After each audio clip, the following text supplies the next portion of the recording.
Ah, vous êtes là? Bonjour. Aujourd'hui, je vous parle d'un quartier très résidentiel qui n'a pas beaucoup gardé de traces de son histoire.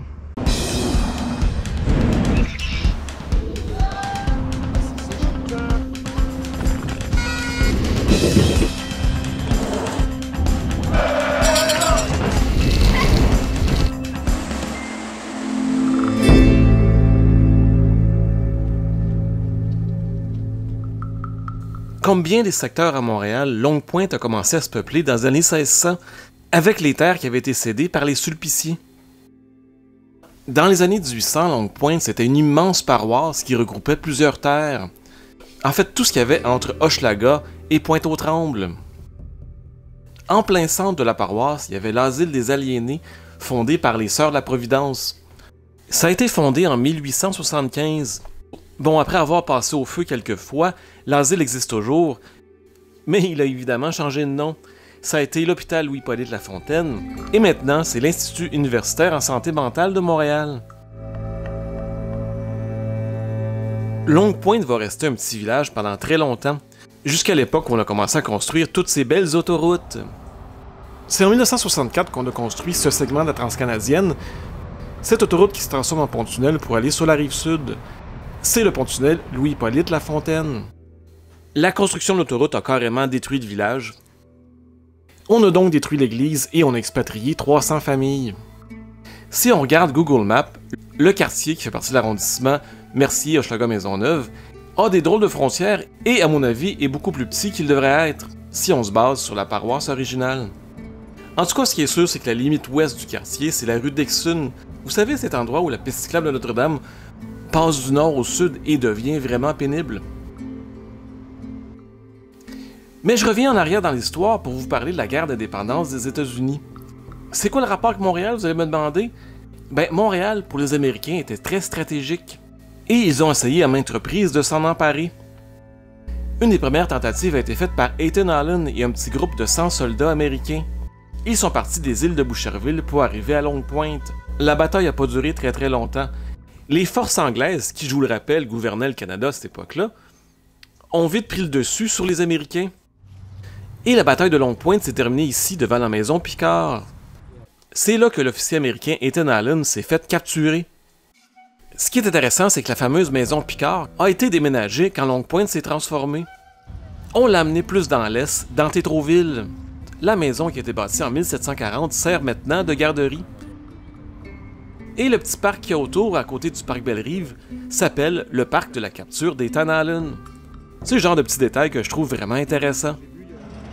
C'est peut-être un peu à cause de la bataille de Longue-Pointe qu'on a choisi de construire en 1941 à cet endroit précis la base militaire de Longue-Pointe.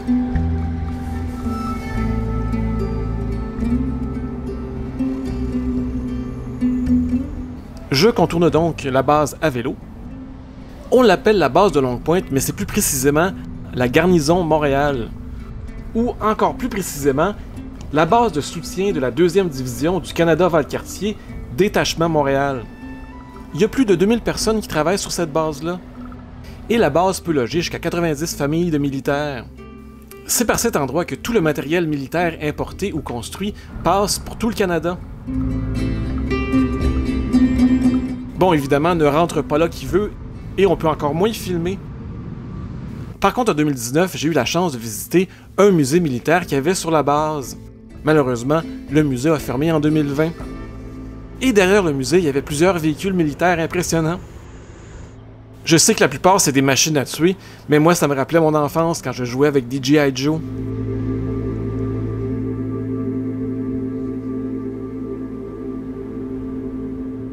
Je crois qu'il y a encore plusieurs de ces véhicules éparpillés un peu dans la base. Mais le jet n'a pas changé d'endroit. Et on peut voir aussi ce gros canon qui est situé à l'extérieur de la base, donc on peut prendre des photos et filmer à notre guise. Autre endroit où on peut pas rentrer et encore moins filmer, c'est le port de Montréal. Le port s'étend sur vraiment plusieurs kilomètres. Et c'est dommage parce que les habitants de Longue-Pointe n'ont aucun accès au fleuve. En fait, c'est difficile de le voir. On s'arrête maintenant, non loin de là, au centre d'entraînement des pompiers de Montréal. C'est un building un peu quelconque, Mais il y avait ici, il y a plus de 100 ans, un parc d'attractions. C'était le Dominion Park. Le parc, ouvert en 1906, est un genre de Coney Island à New York. Et c'était une compagnie de tramway qui en était propriétaire. Donc comme le parc était vraiment loin du centre-ville, j'imagine que la compagnie de tramway faisait de la promotion pour son service pour se rendre jusque-là. Comme pas mal tous les bâtiments de Montréal, le parc a pris feu plusieurs fois et il ferma complètement ses portes en 1937 à cause de la concurrence du parc Belmont. De nos jours, Longue-Pointe fait partie du quartier Mercier, plus précisément Mercier-Ouest. Et évidemment, à part la base militaire et le port, tout le reste, ce sont des habitations.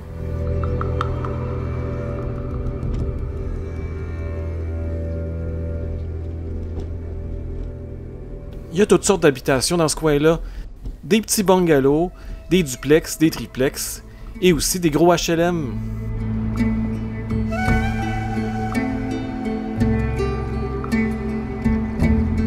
Côté commerce, comme le village a été détruit dans les années 60, ben il reste pas grand-chose.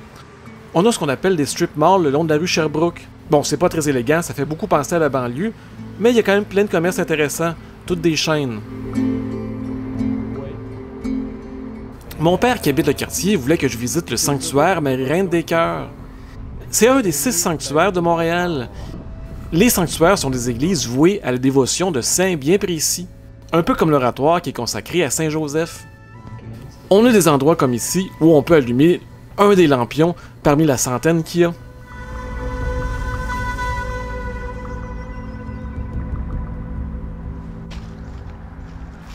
Pour ceux qui aiment la nature, complètement au nord-ouest du quartier, il y a le Bois des Pères, nommé ainsi à l'honneur des pères franciscains. C'est vraiment un très bel espace de nature dans un endroit où il en manque beaucoup. Bon, c'est tout petit, et l'agrandissement du stationnement de l'hôpital Maisonneuve-Rosemont menace toujours de le faire disparaître, mais ça demeure encore pour quelques années un excellent endroit pour prendre une marche dans la nature dans le quartier.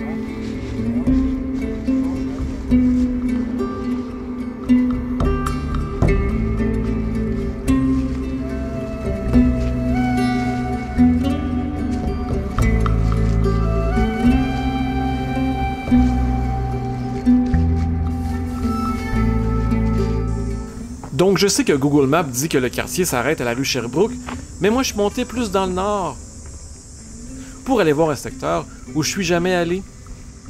Je passe comme ça devant de nombreux petits bungalows. Des bungalows, il en faut aussi dans les grandes villes.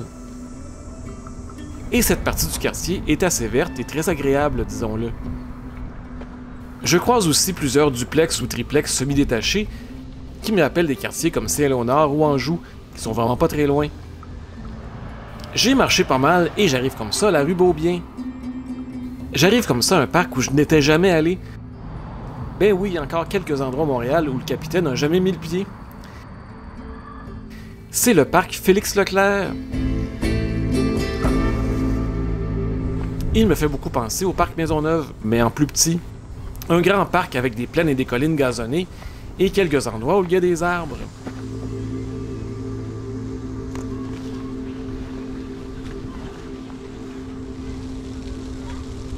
Ça a été une belle découverte pour moi, et je vais sûrement y revenir un jour. Donc après avoir batifolé avec des pissenlits, je décide de rebrousser chemin, de revenir vers Beaubien. Au sud de la rue, il y a un très grand cimetière. C'est le repos Saint-François d'Assise. Le cimetière qui a été inauguré en 1916 s'appelait à l'époque le cimetière de l'Est. Et c'est en quelque sorte l'héritier du cimetière qu'il y avait dans le village de Longue-Pointe. On a probablement déménagé quelques sépultures de l'ancien cimetière ici. Ce cimetière-là est vraiment immense. En fait, c'est le deuxième plus gros à Montréal, après le cimetière Notre-Dame-des-Neiges, qui, ne l'oubliez pas, compte 1 million de défunts. Plusieurs personnalités connues sont enterrées ici, comme les écrivains Hubert Aquin, Marcel Dubé et Jean Ducept. Aussi, il y a quelques sportifs, comme Émile Bouchard ou Denis Brodeur, le grand-papa de mon amie Julie. Aussi, il y a 2 maires de Montréal dont la tombe est ici, c'est-à-dire Sarto-Fournier et plus récemment, Jean Doré.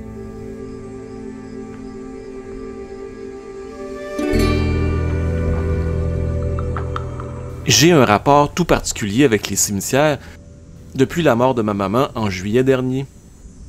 Évidemment, comme ce cimetière n'est pas sur une montagne, il n'y a pas le panache du cimetière Notre-Dame-des-Neiges. Par contre, il a vraiment plein de jolis endroits où on peut se recueillir.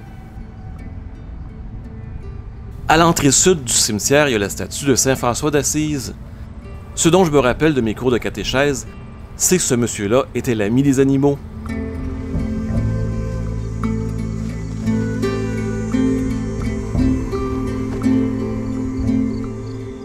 Faites juste attention quand vous y allez, j'ai vu un nid de guêpe qui a l'air pas mal épeurant.